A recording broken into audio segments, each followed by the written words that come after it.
Ну що ти там, доктор? Що ти там? Виписав мені ліки. Які ліки? Корінь солодкий. Я запалювати термосу.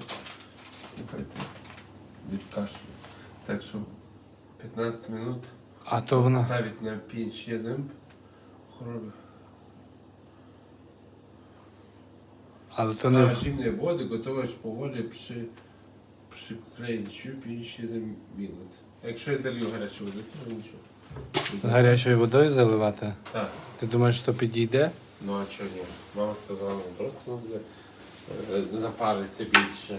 Дасть Ефекту. речовини. Так. Що би ти робив без мами? О, точно. Добре, що твоя мама тебе лікує. Так, Мама мене вилікує. сімейний доктор. Вона мене вилікує, правда? Так. І скільки то таке коштує? Таке удовольствие дають 50. Мама сказала, що сироп коштує 20 злотих. А туди Та ти що? 50.